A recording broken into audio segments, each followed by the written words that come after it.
घर वालों से बात नहीं करेंगे तो और किससे बात करेंगे? अरे मैं आपकी बीवी हूँ, कम से कम मुझे तो अपनी परेशानी बताएं। अच्छा ये बताएं कि रात को कौन आए थे? क्या हुआ था जो इतने परेशान हैं आप?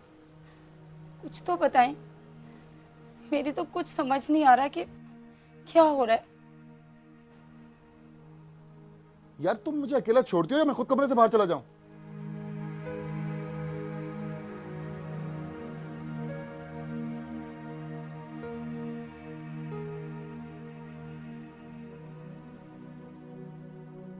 इंशाअल्लाह आपसे मुलाकातें होती रहेंगी। क्या मतलब? अपनी बहन से अब ये पूछे कि वो सेठ अब्दुल कय्यूम को जानती है या नहीं।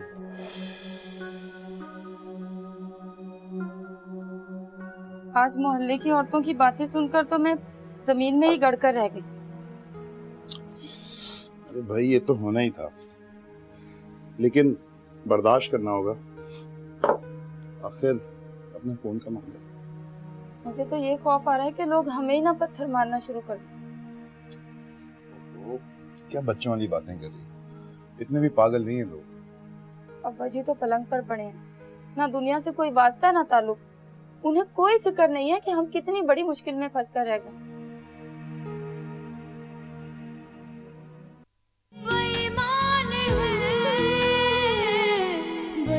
क्या ना पता नहीं, मुझे तो कुछ बताते नहीं है। जब से तुम आई हो ऐसे लगता है कि जैसे मेरे कुछ लगते ही नहीं है।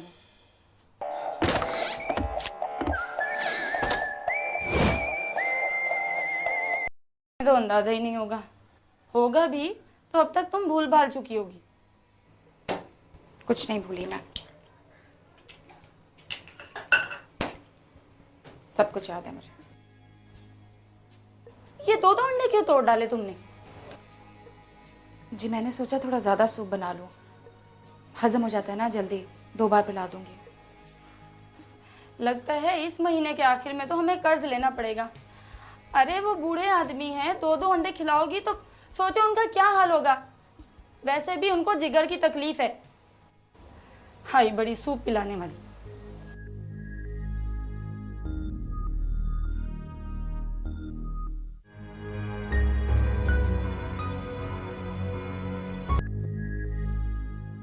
भाई आपने बुलाया?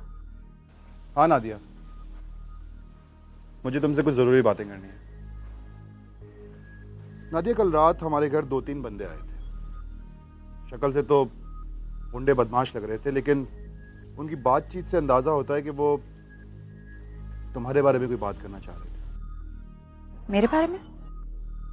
हाँ देखो नादिया, इससे पहले कि वो यहाँ आए और कोई उल्टी सीधी बात करें, मैं चाहता हूं कि जो कुछ भी सच है वो तुम खुद अपने मुंह से बता दो।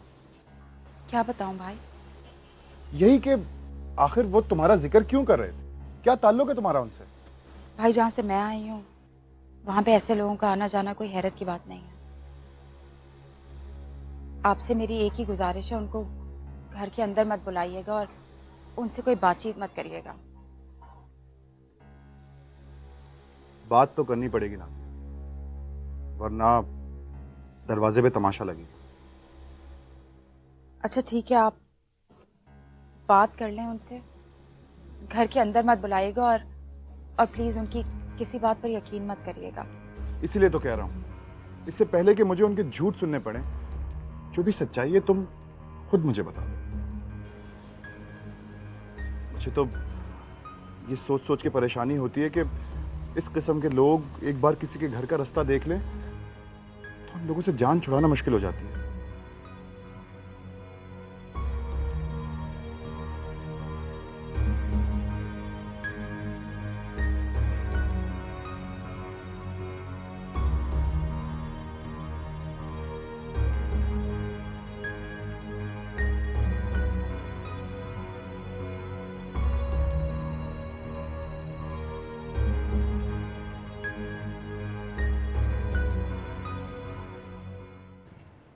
₹25 लाख में तो हमारे ये घर भी सेल नहीं होगा।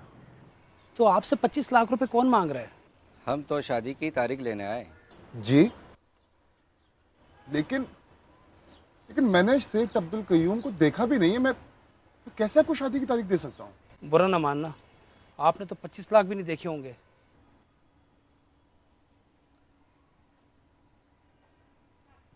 आए मेरे साथ मिलकर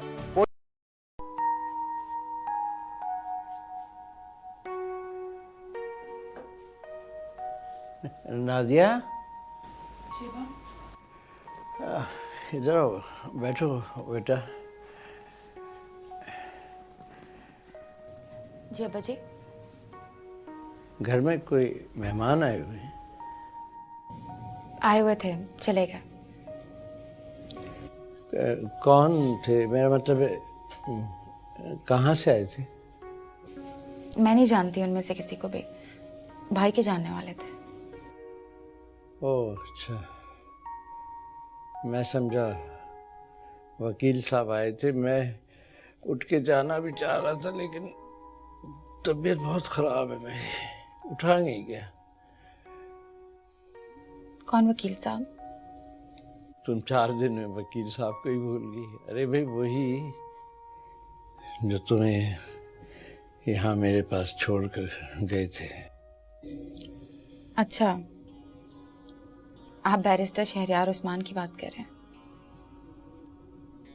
उन्हें मैं कैसे भूल सकती हूँ? भूल ही नहीं सकती। हाँ बेटा, नादिया बेटा, एहसान करने वालों को कभी भूलना नहीं चाहिए। एहसान फरामोशी एक तरह की बेज़मीरी होती है बेटा। जी, उनके एहसानात भुलाना चाहूँ तब भी नहीं भुला सकती। आएंगे वो दोबारा? अब क्यों आएंगे अब्बा? जो वो चाहते थे वो मकसद तो पूरा हो गया ना। मैं यहाँ आ गई, चांद छुट गई उनकी। क्या क्या कहा तुमने? कुछ नहीं अब्बा।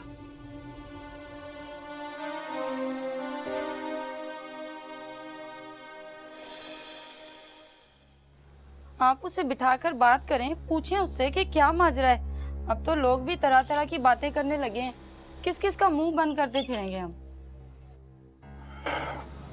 बात तो मैं करूंगा, मगर मगर छोड़ें, ये तो अल्लाह की रहमत हो गई है। क्या मतलब? अब मतलब भी समझाऊं क्या? देखिए, हम उसकी शादी के लिए तो परेशान है ही ना। कैसे होगी, कौन करेगा? ये तो अल्लाह का शुक्र है कि कोई शादी करने को तैयार है। अब हमें और क्या चाहिए? दिमाग खराब हो गया तुम्हारा? अल्लाह जाने कौन लोग हैं, क्या काम करते हैं। मैं कैसे अपनी बहन की शादी करा दूं उससे? ये देखभाल वहाँ होती है जहाँ इज्जतों के धड़के नहीं होते। कम से कम अपनी बच्ची खुची इज्जत बचाने की तो फिक्र करें आप। अपने हाथों से तो अपनी बहन को कुएं में नहीं धकेल सकता ना मैं। तो बिठाकर बात करें उससे। भाई हैं आप उसके। आप नहीं समझाएंगे तो कौन समझाएगा? वो जो भी है किसी मरीज या माजूर से तो अच्छा होगा ना। ठीक है, बात करता हूँ उससे।